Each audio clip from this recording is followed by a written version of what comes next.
Vamos lá.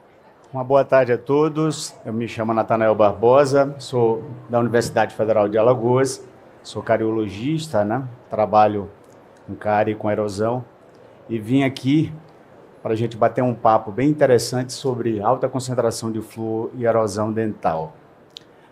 Eu quero que esses 40 minutos sejam bem produtivos, que a gente saia daqui sem as dúvidas que normalmente os pacientes têm no consultório, e até o próprio dentista que está no grupo de risco de erosão também tem. Espero que a gente faça as duas coisas agradáveis. Uma é que seja uma palestra extremamente produtiva e que a gente ganhe uns brindes bem legais. Tá? Então, vamos lá. É bom a gente pensar qual é o motivo de estar aqui, né? Então, a gente veio para uma palestra, às vezes o nome do palestrante não é um nome muito conhecido, né, pela maioria de vocês. Então, o que é que faz com que alguém entre em uma palestra sobre alta concentração de flúor e erosão dental? Eu espero que seja algum desses motivos, tá? O primeiro é que alguém deve ter alguma exposição da sua própria boca à erosão dental, que esse problema está extremamente frequente, a gente observa isso, seja em casa, entre os colegas ou no consultório. A hipersensibilidade dentinária é uma consequência disso, então quem tem a hipersensibilidade dentinária, na maioria das vezes, tinha, né, risco de erosão e não sabia, e chegou a avançar ao ponto de ter a hipersensibilidade dentinária. E vamos entender como o flúor interfere nesse processo. Já começo, adiantando, né, o final, quer dizer que o flúor não resolverá o problema da erosão, mas ele reduzirá a velocidade desse desgaste. E é isso que a gente precisa, é reduzir esse desgaste. Tá? O mundo inteiro fala que a erosão é o envelhecimento dos dentes, porque é praticamente inevitável isso, tá? Vamos imaginar a vida moderna, vamos imaginar que todo mundo hoje queira fazer atividade física, que reduza o fluxo salivar e capacidade de tampão na sua atividade física, que faça uso de energéticos, de isotônicos, de bebidas à base de frutas cítricas. Quem não se estressa? Quem em algum momento não se sente ansioso? Então, o mundo moderno nos leva à erosão dental. Tá? Então, vamos entender como a gente deve reduzir, né, esse desgaste. E aí eu começo a mostrar, né, aquele boneco ali, ele parece comigo, mas não sou eu, né? Ele está muito mais magro do que eu. E aí ele diz que a erosão tem uma diferença bem clara em relação à cárie. A cárie, eu preciso ter a presença de biofilme, eu preciso de açúcar para que ocorra essa desmineralização. A erosão não precisa disso. A erosão não precisa de açúcar, a erosão não precisa, né, de um biofilme, muito menos de bactéria. Então, a partir do momento que você faz o uso de uma bebida, tá, ou de um alimento ácido, você já está automaticamente, dependendo do seu pH, tendo uma perda de mineral da estrutura do seu dente. Então, vamos imaginar, né, as bebidas à base de cola. Então, quantas e quantas pessoas não têm, né, um consumo extremamente frequente dessas bebidas? A minha sogra, ela chega a consumir de 2 a 3 litros dia de refrigerante à base de cola. Tá? Eu gosto muito dela, mas eu ainda não orientei ela em relação à erosão, porque ela me faz muita raiva. E aí eu deixo ela sentir um pouquinho, né, essa sensibilidade dentinária. Então, é uma perda dessa área dura do dente, do esmalte, tá, que pode evoluir para a dentina sem o envolvimento de bactérias. E aí, a gente ouve muito falar esses dois termos. Quando a gente vê um produto lançado no mercado, quando a gente lê um artigo, aí a gente ouve assim, tá lá, o nome é erosão dental / desgaste erosivo. Isso fica na cabeça de quem não está estudando, são duas coisas diferentes, é a mesma coisa, isso ocorre em conjunto, Então, é importante entender essa diferença. Então, a partir de hoje, vocês não vão ter mais nenhuma dúvida que as duas coisas andam juntas e uma é consequência da outra. E aí, eu vou projetar essa imagem para vocês. Nessa imagem, fica bem claro o que é a erosão dental e o que é o desgaste erosivo.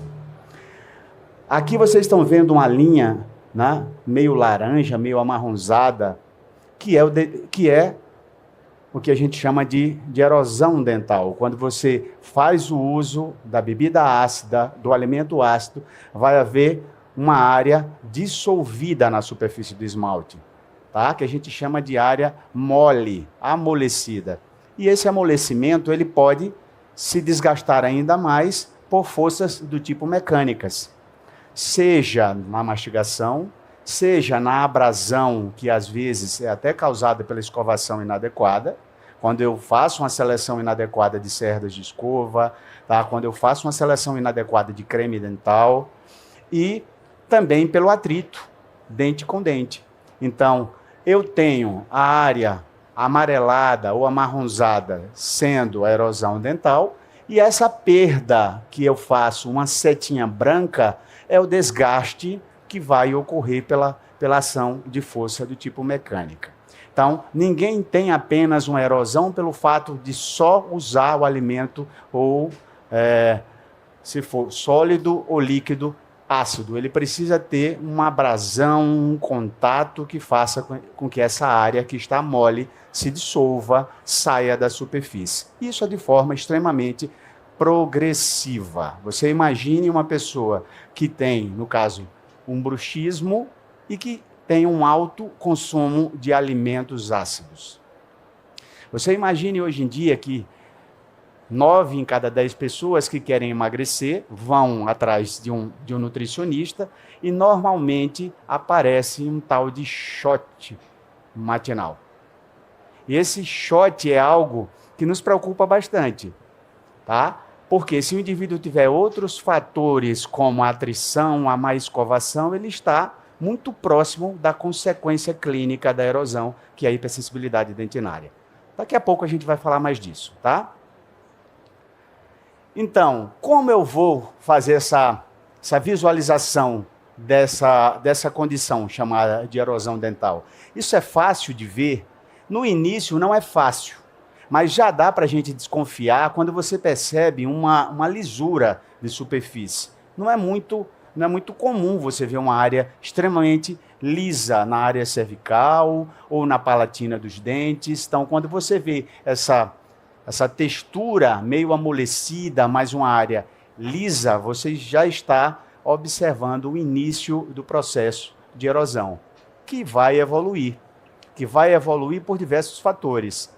De repente, alguém tenha uma ansiedade, alguém esteja extremamente decepcionado com a vida, terminou o namoro de 10 anos, tá? E agora vai começar tudo do zero, e aí a pessoa não dorme, não come, não quer nada, e aí de repente entra em um ansiolítico ou um antidepressivo que tem a capacidade de reduzir drasticamente o pH da saliva abaixo de 4,5. Quando isso acontece, esse desgaste vai acontecendo com mais velocidade e aí parece que está mais fácil de ver agora clinicamente. Agora eu vejo um dente com cúspides extremamente desgastadas, com lisura, que não é característico de cavidade de cárie, e quando o indivíduo tem restaurações, o que é que ocorre?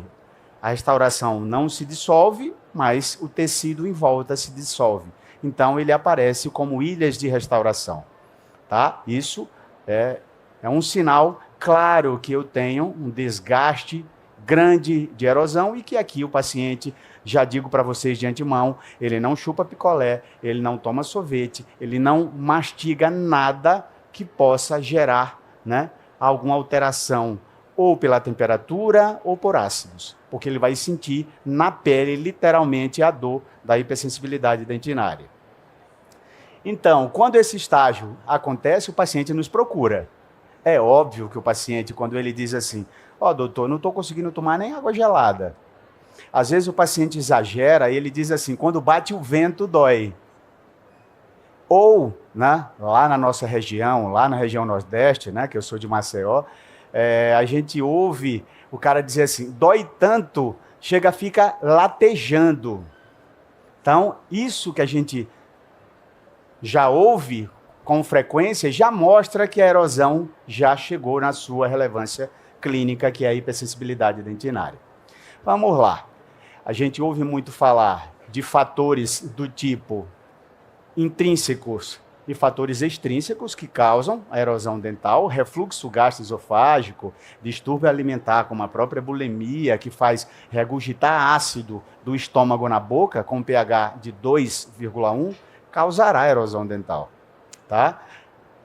Não dá para dizer que a gente não está exposto a uma dieta do tipo erosiva. Poxa, a gente quer emagrecer, a gente está fazendo academia, está fazendo atividade física. Então eu como frutas, eu como saladas, eu como tudo aquilo que é saudável.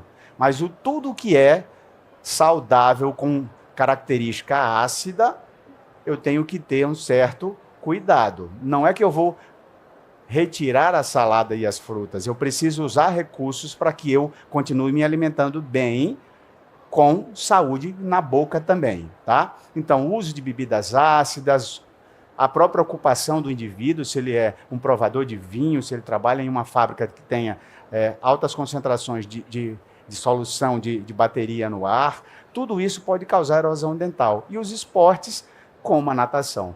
Uma piscina maltratada entre aspas, quer dizer, com alto conteúdo de cloro, causará um pH muito baixo que vai gerar erosão dental.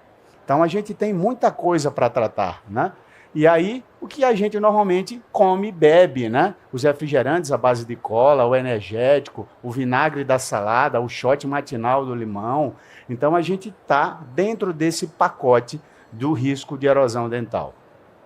E aí, essa erosão, ela não está só na boca de uma pessoa. A erosão, ela se espalha no mundo inteiro e tem países que estão pesquisando a erosão com força, tanto na dentição decídua quanto na dentição permanente. Então, a gente observa uma prevalência alta nas crianças. Como assim, criança com erosão? Sim, as crianças também podem ter seus problemas que reduzam o fluxo de saliva. Tá? Alguém nunca pensa que um paciente que toma o antialérgico mais usado pelas crianças, que é o Alegra. Uma casa que não tem Alegra, não existe. Se tem criança e não tem Alegra, essa casa não existe. Tá? Então, as crianças tomam litros, né, de Alegra ano. Então, o Alegra, ele reduz o fluxo de saliva, ele reduz a capacidade de tampão. Então, ele gera uma boca com características ácidas. E se a gente não tiver recursos, a gente vai ter uma alta prevalência de erosão na dentição decídua. Então, na dentição permanente, a gente já falou, né? O mundo moderno, o estilo de vida. E aí, como ocorre esse desafio erosivo? Tá? Então, é bom saber, tá, que é um problema prevalente, é por isso que vocês estão aqui. Eu acredito que alguém aqui deve sentir alguma alteração desse tipo. Tá? Eu sinto isso na minha própria boca. Então, eu tenho assim, o hábito de analisar tudo que eu como. E aí uma época, eu passei a tomar suco de soja com muita frequência. E eu ia trabalhar e quando eu ia tomar água, eu sentia aquela dor, aquela sensibilidade. Aí eu fui analisar as bebidas à base de soja e descobri que o pH delas fica abaixo de 3. Então, isso nos preocupa. Tá? O consumo excessivo de sucos de soja, se não tiver algum recurso que reduza essa acidez, eles podem causar a longo prazo erosão dental. Tá? A moça aqui já olhou rápido, como quem diz assim, está vendo? A gente toma muito suco de soja. Então, como ocorre esse desafio erosivo? Vamos lá. Para a gente explicá-lo, a gente precisa partir do que é o comum, o normal. Uma boca de uma pessoa que não tem risco nenhum, ele tem um pH de 7. É aquele que saliva bem, que escova bem os dentes, que come bem. Com esse pH de 7, a saliva vai estar rica em cálcio, em fosfato e flúor, que são os componentes, tá, do próprio esmalte. Então, eu vou ter uma saturação. O mesmo número de íons da saliva são os íons do dente. Então, ninguém ganha, ninguém perde. Então, está tudo ok. Mas a partir do momento que eu acho, né, por algum motivo, de usar de forma excessiva alimentos ácidos, ou estou dentro de algum daqueles fatores, como, por exemplo, o uso do isotônico, imagine, né? Eu gosto muito de odonto do esporte. O atleta, durante a prática de atividade física, reduz fluxo de saliva e capacidade de tampão. Tá certo? Eu ministro essa disciplina lá em Maceió. Então, o que é que acontece? Eu tenho uma prática que os alunos fazem o fluxo de saliva e a capacidade de tampão antes de começar a atividade, e depois eles fazem uma corridinha de meia hora para mim. E depois eu coleto a saliva deles. E aí, o que é que eu encontro? O pH e a capacidade de tampão de todos cai. Cai para a linha de risco. E aí você imagina, na academia, você fazendo atividade física, reduzindo o fluxo de saliva e a capacidade de tampão, e você tomando um isotônico sem parar. E aí, outra coisa, eu fiz uma pesquisa em Maceió, e eu também descobri que o pH do isotônico é abaixo de 4,5, é em torno de 3. E isso causa erosão dental, principalmente numa boca com essas características. Então, eu vou ter uma perda de fluorapatita e de hidroxiapatita da estrutura do elemento dental. É isso que vai acontecer após o desafio erosivo. A subsaturação. A saliva vai ter muito menos do que ela tinha antes do processo erosivo. Então, ela começa a retirar os minerais da estrutura do dente. Então, hidroxiapatita, fluorapatita se dissolvem. E aí o dente começa a ter uma perda de mineral, tá? Vocês estão captando o que eu estou falando? Eu estou sendo claro na minha fala? Ok. E aí a gente chega nessa situação, que é a situação da erosão que ocorre, que é o amolecimento da área gerada pela dissolução, que foi agora acometida pela escovação, pela atrição, tá? Por algo que alguém mastiga ou fica interpondo entre os dentes, como uma caneta, né? Um lápis ou a unha, e isso causa, tá, esse desgaste. Existem até uns pensamentos bem cruéis para nós, que é quando o indivíduo acaba de ingerir o alimento ácido, se ele tem o hábito de ficar esfregando a língua remove minerais que estão amolecidos. Isso é cruel com a gente, né? Quem nunca passou uma linguinha assim, depois que come alguma coisa? Tá? Então, esse risco também ocorre. Então, diante dessa situação, a gente pode chegar à hipersensibilidade dentinária. E a hipersensibilidade dentinária só sabe quem tem. Tá? Você sair e não poder, né, se alimentar com o que você gosta. Né? Por exemplo, eu vim de Maceió ontem com 38 graus. Estava fazendo Maceió. Então, você imagina, com 38 graus, uma praia olhando para você olhando para a praia, o picolé, a água de coco olhando para você, o sorvete olhando para você e você imaginando a hipersensibilidade que você tem. Tá? Então, você até olha e diz, ninguém merece, não posso nem me refrescar, porque a hipersensibilidade dentinária é uma consequência da erosão. Tá? Que quando muito grave, essa erosão pode comprometer a polpa, fraturar dente, fraturar restaurações, tá? Estética do indivíduo comprometida e há uma perda da dimensão vertical, tá? E aí vem a grande pergunta, né? Como eu devo prevenir essa erosão? Eu já comecei a palestra dizendo que o fluoreto não resolve o problema da erosão, mas ele reduz essa capacidade da perda, tá? Assim como, né, eu quero me alimentar bem com o que eu gosto, eu preciso usar produtos, escovar os dentes, fazer enxágue da boca, ir ao dentista, utilizando produtos que me habilitem a ter uma vida, né, de qualidade. Tá? Então, como eu devo realmente prevenir essa erosão, esse desgaste, né? Então, as pesquisas vêm sinalizando para isso, da relação da erosão dental, tá, com o flúor na prevenção da erosão em dentes decíduos e dentes permanentes, e é importante que a gente entenda que de todos os produtos, os mais usados são os dentifrícios. Tá? Então, se alguém quer, né, assim, deixar um dentista em maus lençóis, ele chega e diga assim, qual é o creme dental que eu devo usar, doutor? Porque na cabeça do dentista, ele diz assim, qualquer um que tenha flúor. Ou senão ele diz assim, você pode usar o Colgate Total 12 porque ele resolve os 12 problemas bucais. Isso é uma repetição da propaganda. Mas qual a razão disso? A gente sempre questiona. Será que o dentista ele olha para o creme dental sabendo o que ele está indicando? Será que ele sabe os componentes que ali estão para que ele possa fazer a prescrição para o problema do paciente? Não.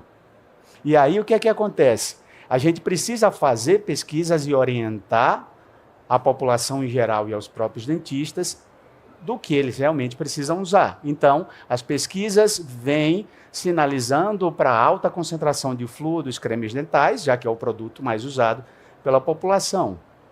E aí, também, nas pesquisas, existem os resultados contrários. A gente tem que entender que nem todo resultado vai ser o que a gente quer da pesquisa.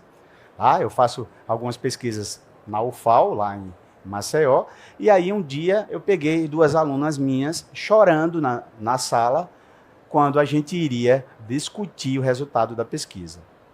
E falei, o choro é por quê? Não, professor, a gente está fazendo uma pesquisa de uma goma de mascar com ação clareadora. Quando a gente acabou a pesquisa, a gente descobriu que a goma de ação clareadora clareia igual a água. Eu falei, e por que vocês estão chorando? Como é que a gente vai apresentar um TCC dizendo que a goma clareia igual a água? Aí eu perguntei para elas, vocês são donas da empresa da goma? Vocês estão ganhando quanto da goma de mascar para dizer que ela é melhor? Então, resultado de pesquisa é resultado. Então, aí mostra que o flúor em alta concentração, em algumas pesquisas, ele teve uma ação na redução dessa erosão, desse desgaste, mas em outras pesquisas não.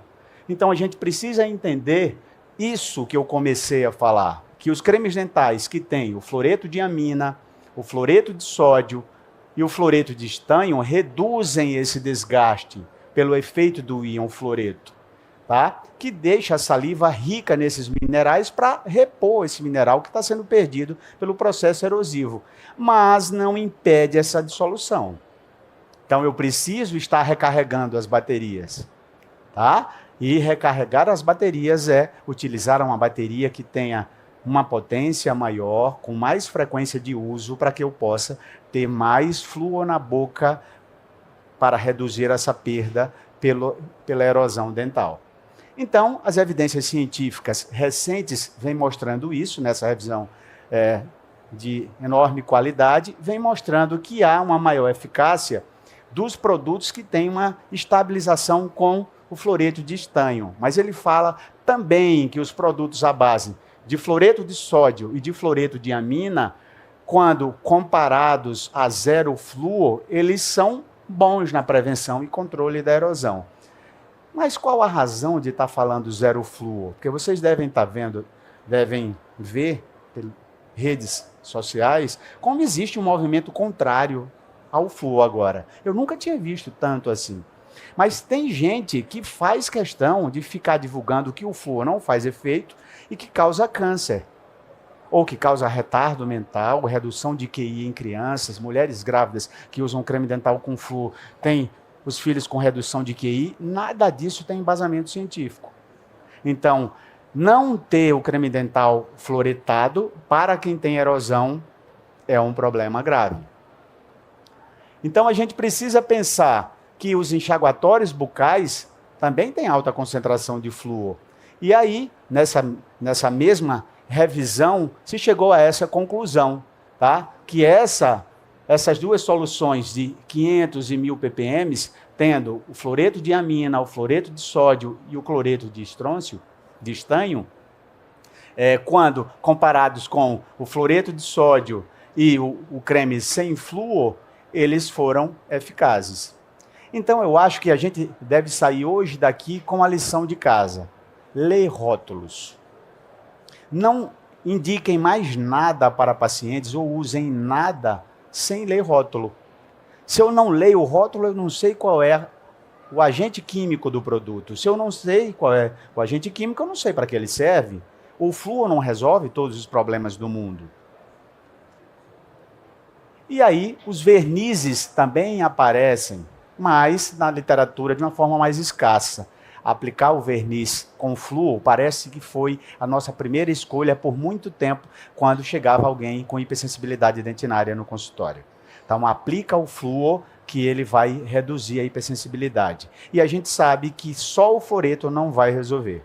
Se você não usar um creme dental que tenha alguma substância ativa, tá, contra a hipersensibilidade dentinária, ele vai ter uma dissolução da camada de flúor que vai ser aplicado ao próximo desafio erosivo. Então eu quero que vocês entendam essa imagem. Essa imagem reduz, né, a zero qualquer dúvida que alguém possa ter da ação do flúor de alta concentração no esmalte. Vocês imaginem que essa imagem do quadrado A mostra um esmalte intacto, sem nenhuma perda mineral. Do B é uma imagem de quem usa um produto de alta concentração de flúor. Ele vai ter uma formação de fluoreto de cálcio na superfície do esmalte. E a saliva do indivíduo envolve com o fosfato de cálcio, essa região dessa molécula de fluoreto de cálcio, que nada mais é do que uma barreira física contra o desafio da erosão. Mas quando você tem um desafio erosivo, alguém acaba de tomar um suco de limão, um suco de laranja, agora a moda é água, né, gaseificada, né, as águas como H2O, como Sprite, que não é água, é refrigerante, e aí as pessoas até tomam limoneto. Então, isso é uma frequência, né? Você está com sede, você toma um limoneto, tá? Você toma um H2O. Então, é esse desafio erosivo que vai acontecer e esse ácido vai começar a reduzir essas moléculas de proteção. Reduzindo essas moléculas, vê como agora isso acontece, porque o pH da boca reduziu. Era um pH de 7 quando estava tudo equilibrado. Quando o pH começou a cair pela ação de ácidos, começou a ocorrer a dissolução dessa hidroxiapatita. O fluoreto de cálcio vai embora e o fosfato de cálcio vai embora, o cálcio vai embora também, a hidroxiapatita vai se dissolvendo. Então, de uma forma bem direta, a gente deve pensar nessa barreira física. Ela deve existir. Quanto mais eu tenho essa barreira física, menos desgaste meu dente vai sofrer. Então, eu vou dificultar a penetração de ácidos nesse esmalte usando essa barreira física, tá, esse reservatório de íons fluoreto, para ir reduzindo essa progressão da erosão. Então, usar os fluoretos com maior concentração de flúor e com maior número de aplicações, ele realmente reduz, tá, esse desgaste da erosão. Então, isso a gente consegue perceber, porque o paciente ele diz que não sente mais a sensibilidade, que é algo muito próximo do que a erosão promove. Então, para a gente rebater, né, para a gente finalizar, a gente precisa sempre ter essa ideia. Eu começo com a ideia de que o flúor de alta concentração ele é realmente eficaz, mas existe essas ressalvas. Então, o flúor ele deixa a estrutura mais forte por causa dessa barreira física, ele reduz a progressão da erosão. Os produtos com alta concentração de flúor, como os dentifrícios, com 5.000 e usados com uma certa frequência, né, como deveria no mínimo 2 vezes ao dia, sugere aumentar a concentração de íon na saliva, de íon flúor, de cálcio, de fosfato, e essa barreira irá se formar com mais frequência. Agora, lógico, eu preciso de estudos clínicos mais bem delineados para a gente poder realmente amarrar, tá, qual tipo de composição de flúor é a melhor, tá, se o produto de alta concentração sempre irá resolver, e se vai haver, sim, esse controle da erosão e desse desgaste erosivo. Eu preciso complementar as informações. O paciente ele precisa entender que quando ele faz uma cirurgia cardíaca, ele também precisa fazer outras coisas como práticas saudáveis, boa alimentação. Só o dentista que imagina que ele resolve quando ele restaura o dente. Ele resolve quando o paciente vem, ele atende e manda o paciente para casa. Só que o paciente continua se alimentando mal, com hábitos que são deletérios. Então, a gente precisa orientá-los. Recomendações como evitar ou reduzir a ingestão de alimentos ácidos, usar canudo ao ingerir bebidas ácidas para reduzir o contato do ácido com os dentes. Acho que eu vou dizer à minha sogra para ela começar a fazer isso, tá? Eu devo preferir, né, bebidas que tenham o cálcio, o fosfato e o flúor. Quando eu acabo, eu devo enxaguar a boca com água. Então, se eu não deixo o shot matinal de limão, faz um enxágue. Tem em casa uma solução à base de fluoreto de sódio, iamina e cloreto de estanho juntos, faz o bochecho. Porque aí você não sofrerá a erosão dental que em breve você apresentará. Tá? Realizar essas consultas odontológicas é importante para aplicar os vernizes, para a gente ter uma carga de flúor, né, sempre na saliva. E se o indivíduo tem algum problema de hipofunção salivar, ela precisa ser resolvida. Tá? De 3 em 3 meses você consegue fazer isso, tá? Faz uma aplicação só, você consegue reduzir isso, tá? É lógico, eu sou de Maceió, quero convidar a todos para tomarem um banho nessa praia, né? Não dá para você ir lá, né, no estado de Alagoas e não ir em São Miguel dos Milagres, nas piscinas naturais, ou você querer casar nessa igreja, né? Acho que é o sonho de qualquer pessoa, é tirar uma foto nessa igreja com as portas abertas, né, para você sair com o mar no fundo, tá? Então, quem é de lá sabe, né, o quanto é bom, o quanto essa água agora está quente, tá? E o quanto você pode estar aí nesse barquinho com uma rede armada lá dentro e o cara te servindo peixe, camarão, lagosta, tá? E você pode ficar quando essa maré está baixa durante 4 horas aí dentro, tá? Você vai sair preto igual um carvão, mas vai valer a pena, tá? Então eu tenho em casa, né, um pequeno cientista que vai pro laboratório e pede para ver mosquito. Então eu pego os mosquitos, tá? Pego algum inseto e coloco e ele fica vendo, tá? Mas essa imagem é da piscina natural também, que você pode até, inclusive, com água aqui, acima do joelho, você brincar com esses peixinhos que vão passar lá por baixo, tá? Então, dessa forma, eu quero agradecer a atenção de vocês. Espero que eu tenha sido o mais claro possível. Para mim, palestra produtiva é quando essa linguagem ela se equipara ao entendimento de quem está sentado, porque a ciência é para quem realmente precisa, não é para quem imagina que ciência tem que ser complicado para as pessoas não entenderem. Tá? Muito obrigado pela atenção.